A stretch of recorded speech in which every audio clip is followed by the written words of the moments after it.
Having talked about the Greek theory, now Sontag, goes ahead with a discussion on the defense of art. She states it is difficult to believe that art existed for art's sake before any theory came into being. Even before the Greek theory, it is really difficult to believe that art ever existed for art's sake. It's art only for the sake of art. Do you understand the meaning? Art for artistic pleasure, aesthetic pleasure. An art which does not teach anything to the soul people. The art which didn't have the moral purpose. Such kind of art ever existed or not? That is a question of debate. However, now we are stuck with the task of defending art. The question is whether art for art's sake existed or not, that is not so important. But today, what is important? The task of defending art. So she is defending art.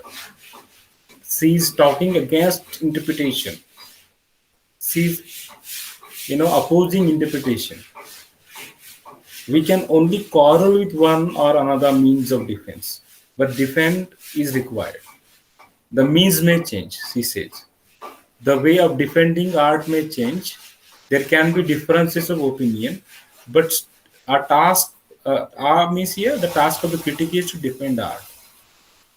So she thinks that critics have to overthrow any means of defending and justifying art, which becomes particularly obtuse or onerous or insensitive to contemporary needs and practice.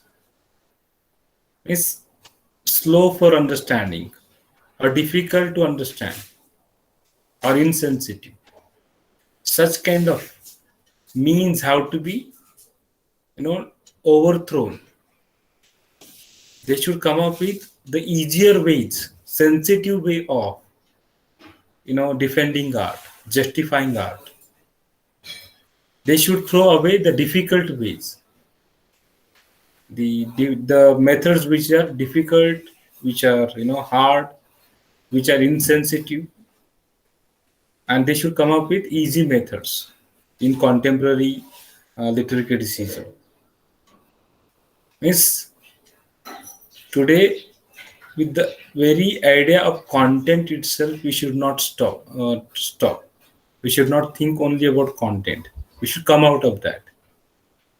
Whatever it may have been in the past, the idea of content is today mainly a hindrance, rather, he see things. Thinking only about content, thinking about only about the subject matter is a kind of injustice with art. It's a hindrance, a nuisance, a subtle or not so subtle Philistinism. Now, Philistinism is a very famous term to refer to when the P is capital, then time it refers to philosophy and aesthetics. Okay, in the field of philosophy, this particular term refers to the attitudes, habits, and characteristics of a person whose express positions undervalue or deprecate notions of art and beauty. Means it refers to a person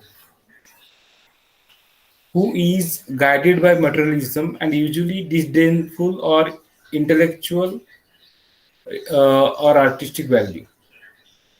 Disdainful of means who hates intellectual values or artistic values, or a person who is not familiar with some special area of knowledge. When we use it in small letter, p small, then time it means a native or inhabitant of ancient Philistia.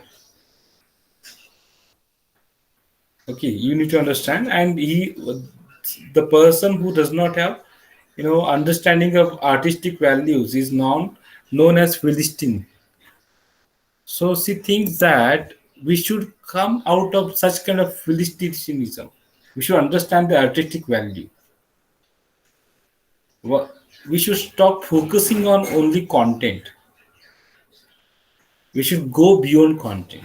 We should start understanding art for art's sake, not for life's sake. In the next part, we shall continue our discussion in the next lecture.